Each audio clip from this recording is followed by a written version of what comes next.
Hey, what's good, everyone? It's your man, Big P, and I'm here to talk to you about the fights I just finished watching on HBO tonight. First of all, I have to say, overall, the card was excellent. It didn't wield any fight of the years, although maybe Quadras, Estrada might be close. I may have to rewatch that again just to see if I feel it's like a fight of the year candidate.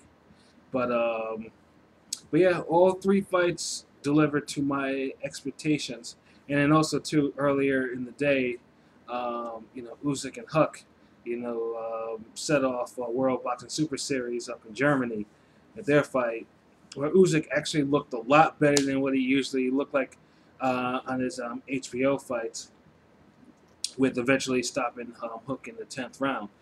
Um, and cause I was thinking to myself, those cruiserweights, there's going to be some constant fades throughout the tournament. If a fight at cruiserweight goes a distance, it's because someone was probably slacking. Either that or showing probably a cast iron jaw, which I don't think anyone in the tournament really has for cruiserweight. But hey, I'll let it play out in the next couple of months or so. Hopefully, even go to one. But yes, the HBO card tonight, the triple header at StubHub. This was a card I really, really wanted to say. I not just watch, but I really wanted to actually fly in. I've never been to StubHub. It's always been my dream to actually catch a StubHub fight, because that's like the one place where you just never know. All of a sudden, you might get like a crazy brutal fight of the year candidate out of nowhere, and I always said to myself, I want to be there. And the closest I was coming to actually going there was for Salido and Vargas. I was close. I just had something going on, so I couldn't schedule it. And then I was like, they're gonna go to war. And what do you know? They went to war, and I had money. All was ready to get the first row seats and everything, But that's life. So yes, So I was like, okay, I'm gonna look for. There's gonna be three fights. Really, one just a showcase. The other two are gonna be for, although the showcase was, the guy had a title, but he wasn't facing anyone serious. Whereas the other two fights, there were some serious fights, which brings me to Quadras and Strada. That was an excellent fight. Um, of course, you had a little issue at the end where Buffer, Michael Buffer, he may have been drinking, who knows, um, announced the winner. Was it Carlos Estrada? Carlos Estrada, and I was like, wait a minute, that didn't sound right. So you had to think they had to go back and say, oh, Estrada won the fight, and Estrada definitely.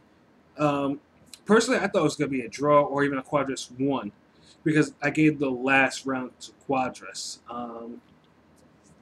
But it had two parts. Pretty much, it had Quadras starting off fast and Strada being patient, and then Quadras starting to gas, and then you see Strada, taking over, and then lands probably one of the most beautiful straight right hands I've seen in recent times to knock him down. I mean, it was flush. I mean, that was textbook. You don't see too many clean right hands where it's just like a full extension and landing flush like that. But what I thought hurt Estrada in this fight, I thought he was just waiting too much to like land just one punch instead of like going after it. I was like going to the last round. I didn't feel like he had enough. Um, I didn't feel like he had enough urgency to actually try to do something. Although he fought back, I didn't think he had enough urgency to say, okay, take the fight to him. And that's why I thought Quadras won that fight by one, even though he got knocked down. So I mean, I wasn't surprised. I mean, the way Michael Buffer got the name wrong, it's whatever. But I wasn't surprised that I wasn't that surprised when they announced Estrada as the winner. But it was one of those things that Estrada could have won a little bit more wider if he just put his foot on the gas more. I mean, he was just like, he was just doing just enough. In Quadras, I can't really blame him for anything. I mean, he tried, but he got tired. That's pretty much what happened. He got tired, and then he got wiped out. So, and then so pretty much. I mean, but he still made a great account of himself. And hey, I mean, I wouldn't mind seeing that run back, but I don't think that's going to happen for a while, considering now that Estrada is now the mandatory contender for someone that I will talk about shortly. So the second fight was, of course, Monster. Everyone's training. He's come back. He's coming, making his stateside debut against Nieves. This was nothing more. I wasn't expecting anything. This was nothing more than a showcase. It was just a showcase just to see, hey, Monster, U.S. fans, Monster. And Nieves, in the beginning, he tried, but slowly, so he's got broke down by the body attack. I mean, there were some. And one thing about Monster, his shots, authoritative shots, man. For a guy that's a super flyweight, he was just out there. He tore that body up, But the one thing he could not do, and this is something he needs to work on, especially in that division, is know how to cut the ring off on somebody. Because there were times he was just literally falling, but he wasn't cutting off the ring off. And that is a problem. Even for someone with his type of power. I mean, his power was just thudding. Those body shots he was landing were just sick. And the one that eventually put him down to one knee was just like, I probably would have never gotten up. Well, that's why I'm not a professional boxer. But Nieves, but pretty much it got to the point where, Nieves was just like, why send him out there, man? All he was doing was catching work to the body and covering up. He wasn't offering much offensively. So it was good that the corner actually stopped it because, excuse me, you don't want to get into a situation where Monster lands something that's a little bit more brutal, and then you see Nieves, on the canvas, out, hurting, all that good stuff. You don't want to see that when the guy clearly wasn't in any condition to fight anymore. So, it was great to get, great Monster guy. I know most people wanted to actually see a more dynamic fight, but, like I said, but this is still a great introduction. So, and I hope that Monster does get in the mix with the other 115 fighters out there, especially the other champs. So the main event, which is Sor Rungvisai, I like to call him King Sor, versus Roman Gonzalez.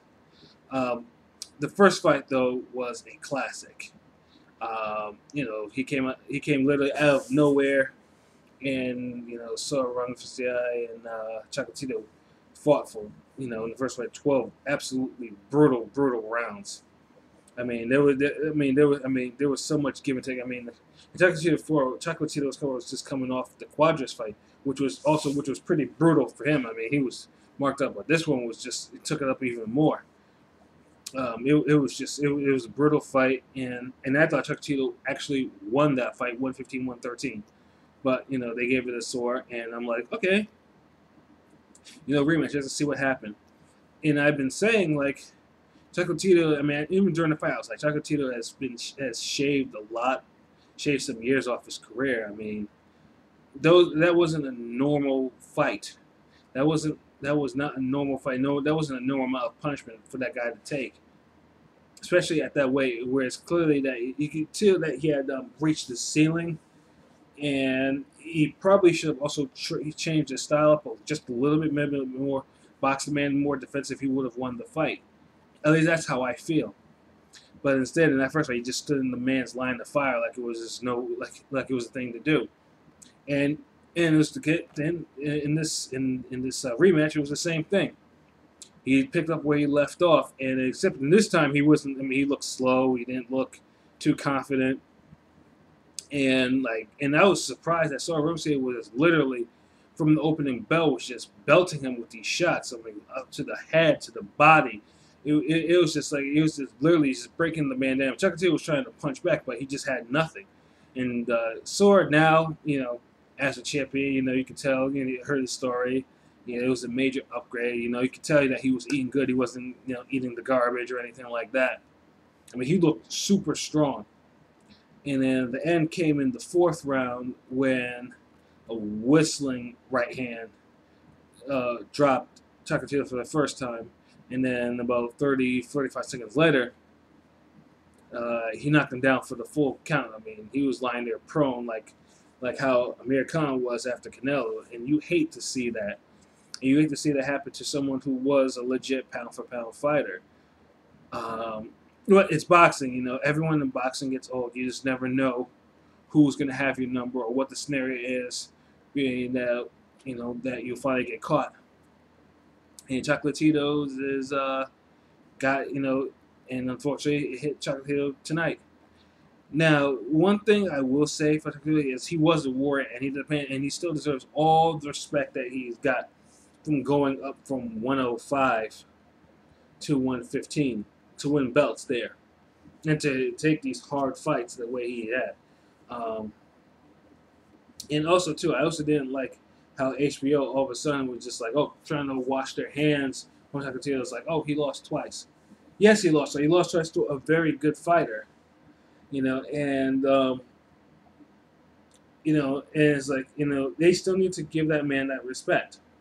And I thought it was a little like classless for that because he pretty much has the best fight you've seen on HBO this year, and probably last year too, one of the best fights. And it's like you give the man his respect for going in the ring and for being a warrior, and doing that. But sometimes, like I said, uh, everyone has an expiration date in boxing. You just never know when you're gonna hit. Everyone has a certain amount of fights.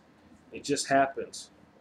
So I know Chocolatito will probably go to the hospital. And as for Sor Rungvisai, he has Estrada next, and then hopefully maybe a unification next year with Monster if they keep their belts. And I think that would just be a barn burner of a fight, a barn burner. So yeah, that card was excellent. I mean, HBO. I mean, the card delivered. On paper it looked good, and on TV it has to play out it looked good. And hopefully we get more 115 cards like this. I'd be more than happy to. Hopefully next time spend money, be able to spend money to actually be in the house for to see all these 115 fighters. So yep, that's pretty much it. Those are my thoughts on the card. So until next time, I think next week is the Triple G Canelo fight. So yeah, I'm pretty sure I will have some thoughts about that afterwards. So till then, peace.